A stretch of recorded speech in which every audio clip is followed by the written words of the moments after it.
Before we jump into the live action, I do want to mention a couple things that I've already done ahead of time to kind of keep this demo streamlined and really focus on the notable bits. So in AWS, I already have deployed a virtual private cloud along with the routing tables, subnets, internet gateway, everything we need to give our instance of Ignition Cloud Edition its network connectivity. I've also allocated an elastic IP. This is going to give us an address that we can use for our instance and a DNS name that we can tie into. And finally, I've also configured a security group. This is going to be what you can use to control the ingress to your instance and basically throttle who can connect to it and who cannot. So those are the things that I've got done ahead of time.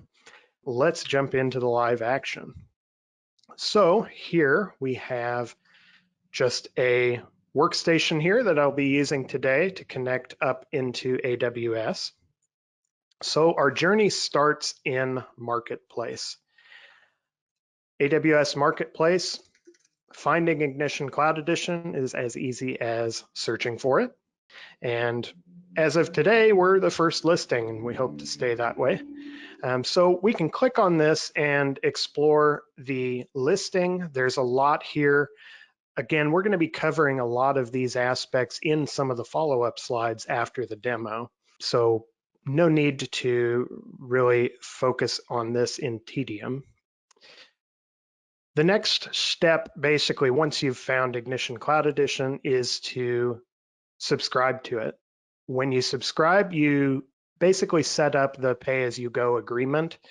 Again, more details on that and all of the pricing after the demo. So we're going to just walk through it here. So if we go to continue to subscribe, I've already subscribed in the account that I'm using here today. We can see that in this page. We're going to continue on to configuration, which will allow us to select the version of the software and the region that we want to deploy it to. So we're going to continue right on to launch. And this in Marketplace, you can deploy your instance of Ignition Cloud Edition directly. Here we have, the action launch from website here. We can pick our instance type. This is the default selection, but we have a few others that you can choose from that are smaller in size and ones that are larger in size. Here is that virtual private cloud that I mentioned I set up already and the subnet. So you're making your network selections as you go through this initial configuration phase. You can pick a security group. This is the one that I've prepared ahead of time. And then you can select a key pair. This is the encryption key pair that you can use to connect directly into your instance. You don't need this for anything other than administration. So at this point, if you click launch, we're going to launch an instance of Cloud Edition. Now I do want to cover one of the other methods to launch it, which gives you a bit more configurability. And for the demo today, I need that extra configurability, just a little. So we're going to actually launch through EC2. So at this point now we can name our instance.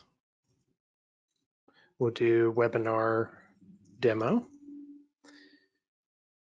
Scrolling down, the selection for the image is already pre-prepared, so we're good there. The instance type, we'll just leave it as that recommended default. And again, here you can make the selection for your key pair and you can customize your network settings. Now by default, it will auto assign a public IP. For the demo today, I actually want to disable that because I've already allocated a IP address that I need to use for the demo. Similarly, the security group is already prepared, so I can select that as well. This is another aspect of Ignition Cloud Edition that's not shown on the Marketplace page, and that is the storage. I want to highlight here that the OS storage is separate from your Ignition data volume. So we have 16 gigabytes allocated by default for the Linux OS. Ignition Cloud Edition is based on Ubuntu Linux. So 16 gigabytes is enough for that base OS image. If you do plan to do more, you can expand that here, or you can expand either of these later. Even without restarting your instance, you can do that live.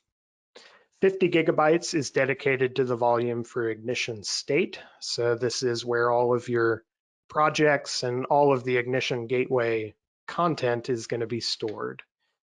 So that is a great way to kind of separate out that important data and give room to grow if you need to. Finally, there are some advanced details. There's a lot of configurability here. We don't need to worry about a lot of this, but one of the things that you can do if we scroll all the way down to the bottom is there is a user data field. This field allows you to specify your own custom bootstrapping for the instance when it launches.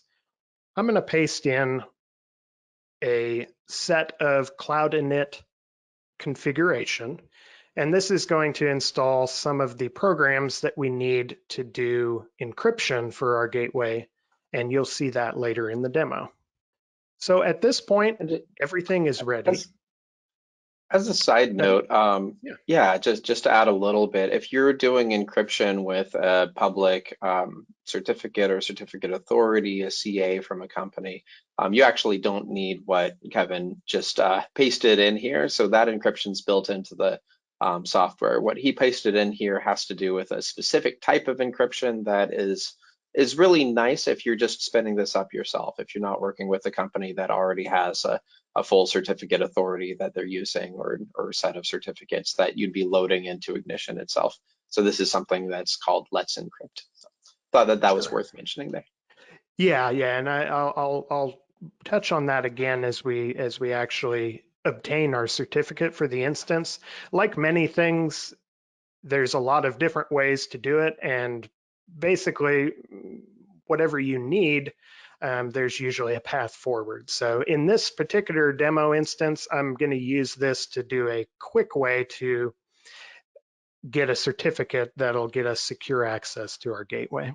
So at this point, I'm going to go ahead and click launch. We see it subscribing to the Marketplace AMI. This is where the actual registration happens to start the instance and start associating that with your AWS billing. So at this point now, we have an instance launching, so we can come to that and see it is already running. If we click into that instance, we can see we don't have a public IPv4 address yet, and that was intentional. So let's go associate the elastic IP that I provisioned for this demo. We can just associate that and then pick the instance that we just created, which is our webinar demo. At this point now, this address should be live with our installation of Ignition Cloud Edition. So the initial configuration here is just for your initial username and password. So we're going to configure that here. So let me go ahead and put that in.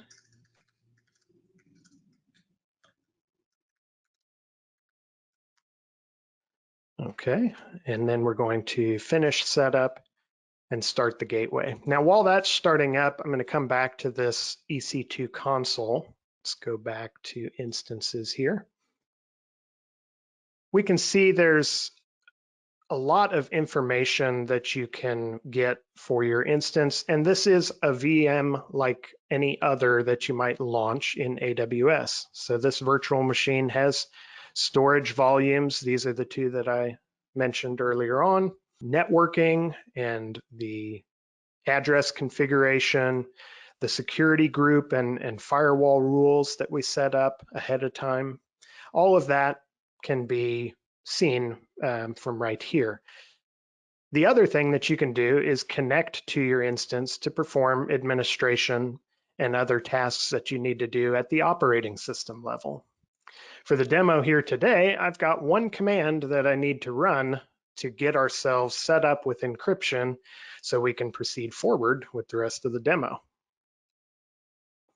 So I'm going to use EC2 Instance Connect here to get a shell into our new instance. We can see now we've got a shell into the system. Over in our other tab, you can also see Cloud Edition is launched. And we're going to spend a little more time in the Cloud Edition interface as we actually create a project and get things going. For now, though, I'm going to paste this command. And this is something that I prepared ahead of time to procure a certificate in the way that Kevin mentioned earlier through Let's Encrypt. And now at this point, we can come back to our gateway. And you'll notice right out of the box, we have encryption ready to go.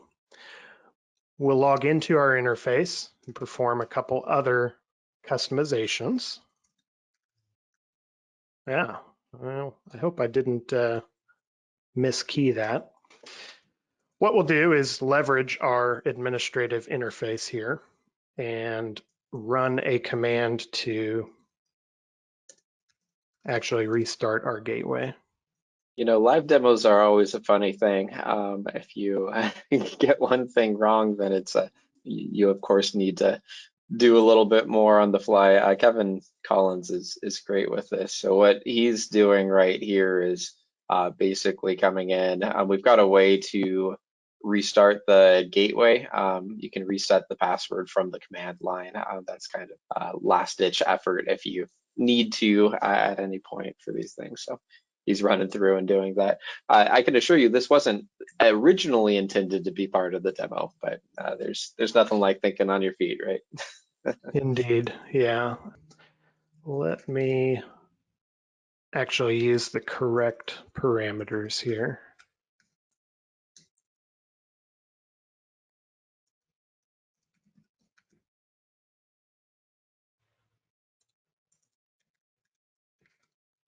And while we're pulling that up, I might as well answer a question or two here that came through. This will be a little preview for later. Most of these questions are answered in some of the later slides that we'll circle back over to. But these, one of them is, they said, it's authentic. Yes, it is. It's a real demo that we're doing right now. By the way, will there be a teeny tiny cost tier for those of us at home using Maker and working on Ignition at work? The quick answer, when it comes to Maker, there's not a separate tier, but the Maker licenses with standard edition of Ignition still work, and you can just run those inside the cloud. So that would be the way that I would go if you're looking at Maker. Personal use is what Maker is for there. Anything you're doing with work, certainly you'll want to use a license that's through your company, but there's price scaling for that, and there's a free development license that's available that's just standard Ignition. In both of those cases, I'd probably run standard edition of Ignition or Maker edition in the cloud, as opposed to using Cloud Edition. We do have price scaling for Cloud Edition based on the size of the overall instance, and we'll talk more about that in just a minute here as well. And Kevin Collins, it looks like you're a moment of truth here, right? So I'll let you focus on the password. Yeah, I'm hoping it's not a, let me double check that it's not something in my virtual machine here. I'll keep going for a few of these questions. So how is Ignition Cloud different than manually setting up Ignition in AWS or Azure VM? We've gotten this question a number of times here, and there are multiple different aspects to that, but that is going to be answered as well in part of all the rest here. The quick version of the answer, just to give you a preview, is that Cloud Edition and Standard Edition of Ignition have mostly the same features. So they're the same software behind the scenes, basically. Maker is the same software as Standard Edition as well. They're just different editions with different restrictions. But the Cloud Edition doesn't come with drivers. So it's not intended to run anywhere that you would connect to PLC. It does come with the ability to connect to databases and everything else, but it's specifically PLC drivers that it doesn't ship with. It comes with a separate set of pre-curated modules. Those modules are going to be the set that you're going to get anytime that you use Cloud Edition, and that is just part of it. And it also, the billing is different. So you are going to end up inside Cloud Edition being able to take advantage of the billing models for AWS or Azure that you spun up, where you're paying by a certain amount and you're also paying by instance size. So if you have a smaller system, you're paying less. If you have a bigger system, you're paying more. And that instance size and what it's actually capable of is going to influence what the hourly price is. And then we have some discounts for purchasing a year upfront annual pricing. So it looks like we are Perfect. in. So I'm going to circle back to questions at the very end. As I mentioned, we're going to be able to answer a lot of these in the slides. But back over to you, Kevin.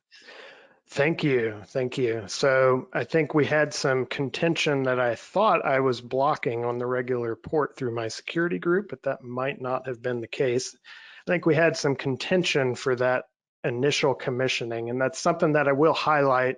You know, it is good to set those security groups such that your initial provisioning of the gateway can be done, you know, securely to where somebody else doesn't hijack your initial admin username and password entry.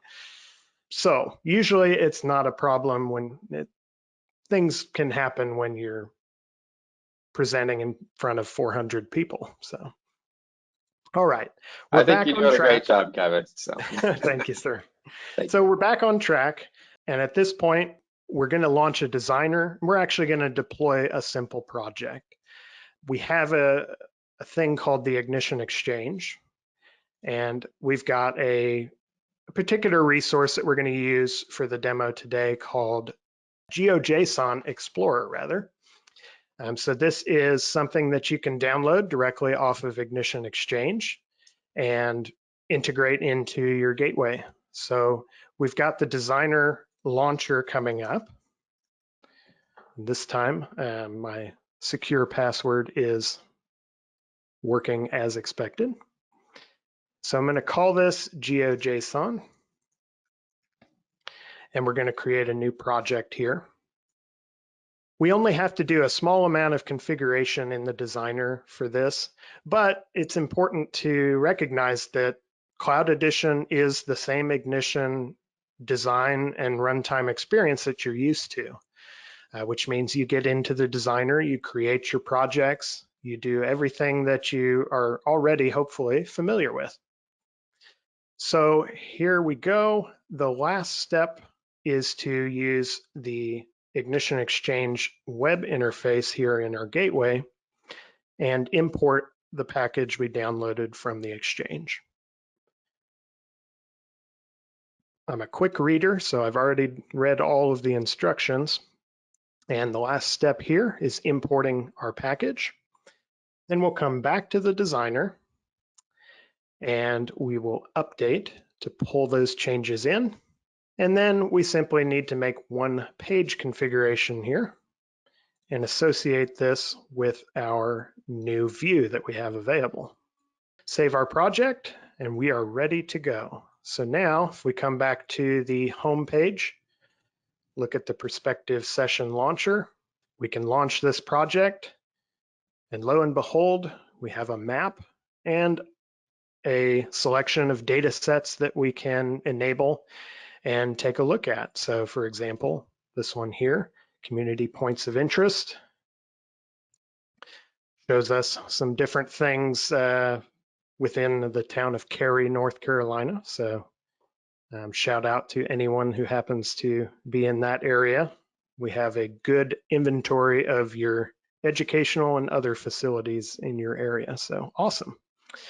Now, as the last part of this demo, I've got some surprises for you. The first of which is a QR code right there. So you can feel free to point your phone at that QR code, and that should, in theory, get you the ability to launch this. And to prove that that is working, I've also got this.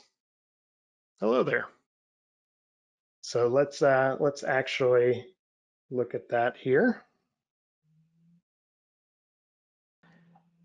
And there we go. We've got a view of the same application running in a mobile responsive form right here on my iPhone. So we can look at things like smart trash containers in the city of Pittsburgh.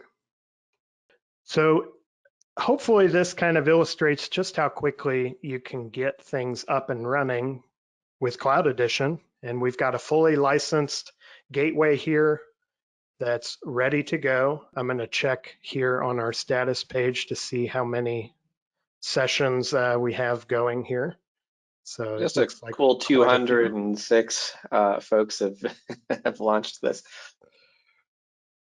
Yep. Now one other thing that I'll highlight, and we'll get into this on the slides, if you provision your Cloud Edition instance like I have, you may find that you need a little more horsepower.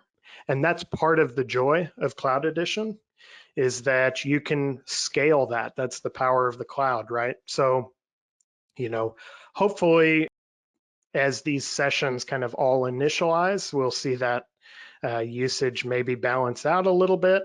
But in the end, we may need to actually come back after doing some initial testing and come back to our instance at some point and actually size up. Now, you do have to stop your instance in order to do that, but we could go from a 4-core 16 gig of RAM instance like we have right now.